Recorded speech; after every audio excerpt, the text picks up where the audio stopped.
It's Laura Eubanks of Design for Serenity with your succulent tip of the day. And we are in the process of extreme gardening day 4 with Bentley the succulent dog. And oh my goodness, it occurred to me that with my team, I can knock out an entire project in 5 days. I'm talking about an entire front or backyard, and in some cases both.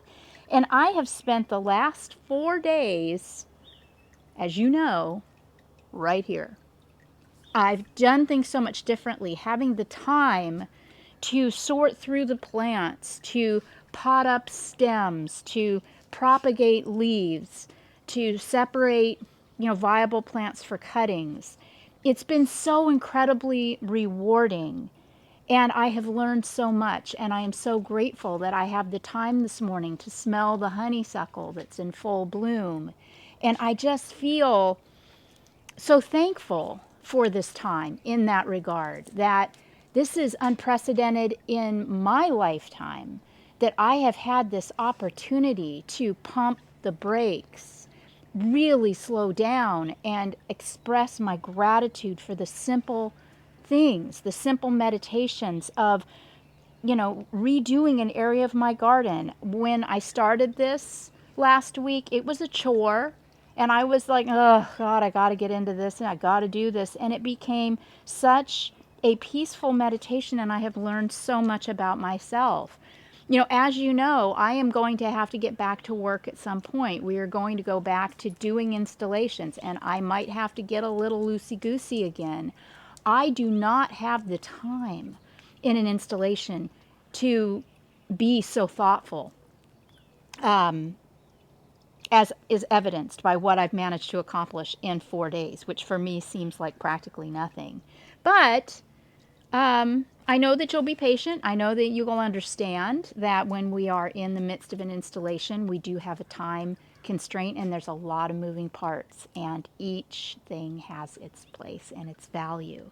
So I wanted to show you something before we talk about what I've done down here. I found aloe mite in my garden. This here is a disease.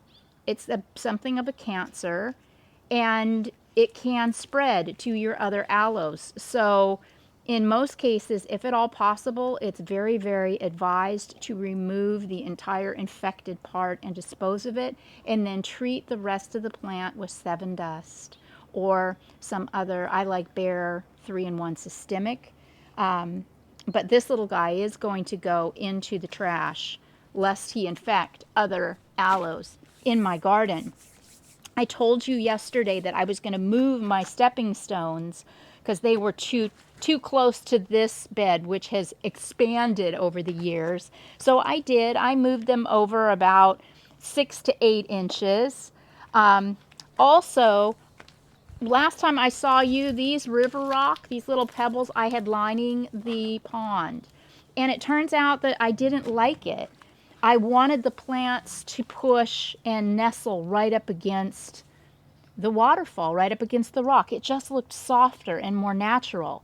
Another thing that I want to let you know is that there is about 3 inches of pond liner plastic that I literally set these plants right on top of.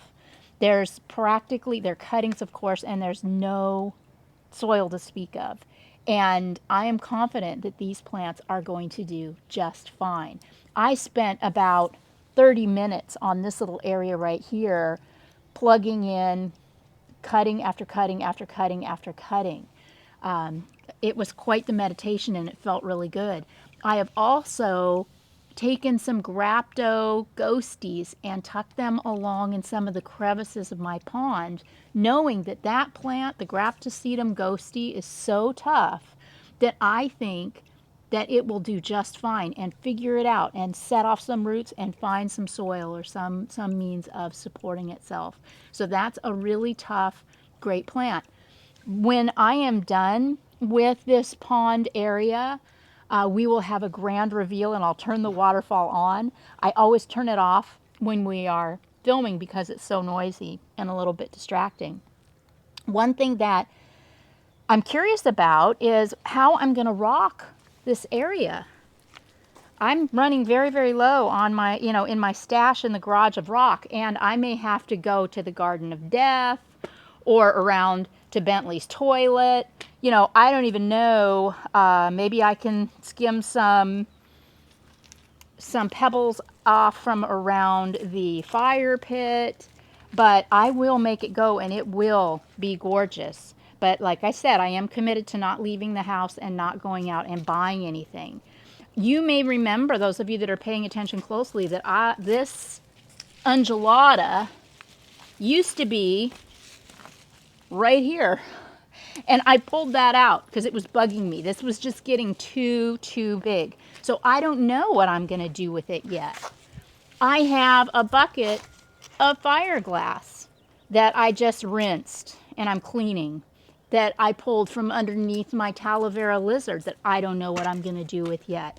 I've got more of the fancy pebbles that I've been washing in a 5-gallon nursery bucket. Still don't know what I'm going to do with that. I think that we should make Wednesday Walkabout Wednesday.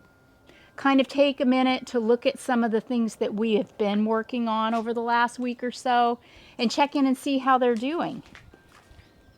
Like, for example, the raised bed. Oh, look at this. We've got some sunburn on this agavoides.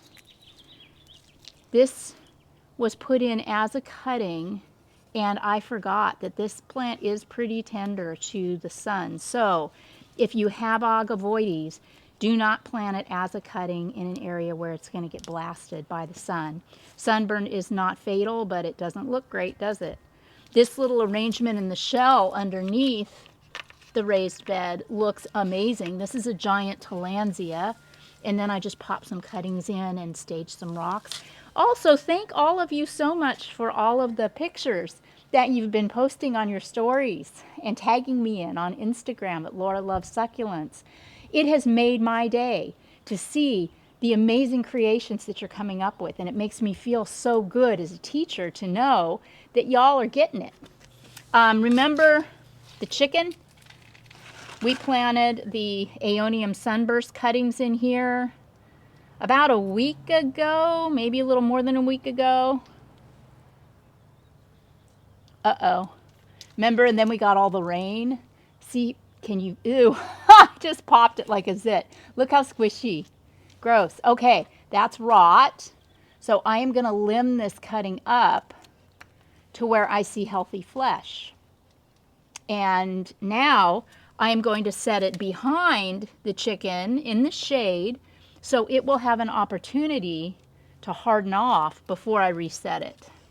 I want to let this soil dry out, and I want the wound to harden off. I don't usually worry about rot, but we did have those unseasonable rains. Now this one does not feel soft or squishy, so I'm not going to worry about that one. Okay, these are okay. So some of them got a little squishy. Ooh, that one's gross. Some didn't. Now we'll let this dry out, and then maybe next Wednesday, I don't know what Bentley's eating over there, but that can't be good. Now next Wednesday, maybe this soil will be dry and we can pop these aeoniums back in. Look at all the cuttings. These are all aloe pieces that I pulled from behind the pond. And I have a wonderful follower who had a birthday that lives locally that I'm going to give those to. This, I don't know, guys. This is the Attenuata variegata stump, and it isn't doing much, and it's starting to feel a little squishy, and this outer layer of skin is just, peeling off. I am not ready to give up on it, but I'm not feeling real good about it at this moment. This is Aloe distans. Remember, I told you I was going to pot this up and see if it threw off any new plantlets from the branch, if it would branch or do anything off the trunk. I've got other little cuttings and plants here in my expanded garden of death. This is one of the variegata pups. I've got I've got a sunburst aeonium. I've just got all kinds of stuff back here that I'm keeping an eye on. All of this here is a combination of bloomed out aeonium kiwi. This is stuff that I just wasn't ready to throw away yet, but I also wasn't ready to deal with. So I've got some Orgealis, some Senecio, some Rubra some other plants, and I will be spending a day just sorting through all of this, cleaning it up and organizing it. Our Attenuata variegata mama is looking very, very lively in her spot. Also, this is not succulent related, but my roses against the fence are Eden climbers, and they throw off the most amazing, romantic, clustered flowers every spring around this time. So you can see that they are budding out, and this is going to be a riot of spectacularness in probably a couple of weeks, and I am super excited about that. Also, I thinned out my bougainvillea a lot when I was able to get in there against the wall, so I'm excited. This bougainvillea to the right of me blooms pink, and then this is the San Diego red that blooms a little earlier. I'm just hoping that they'll go off together. I still have all of these cuttings to sort through and work with. Oh, and also my balls that I got along the Central Coast that I float in the pond. I'm kind of liking them right there. What do you guys think? I don't know that I necessarily want to put them back in the pond, because the pond is starting to bloom out now that the weather is warming up. All of the lily pads and grasses are coming out of dormancy, and I think they look pretty there nestled among the Diamondia. Also, I exposed this sun glow. I pulled a lot of the plants out that are around it and really opened this up, and I'm very, very happy about the way that looks. Another project, I'm going to clean out all of the aeonium kiwi underneath this Satsuma mandarin. We'll see, how that looks once it's empty, and if I think it looks empty or bare, I can just tuck the plants back in as cuttings. So, goodness gracious, yeah. Oh, yep, and then I've added to my leaf propagation station here. This is my Fred Ives trunk that we're going to watch and see if we get any baby plantlets off of. I've got some cactus that are getting ready to bloom, and as soon as they do, I'll let you know. But yeah, this is my life, and I am beyond grateful for this time. And I hope that you are well. I hope that you are all safe. And I hope that I'll see you all tomorrow back in the garden for more extreme gardening. This has been Laura Eubanks of Design for Serenity, reporting from my backyard with your succulent tip of the day.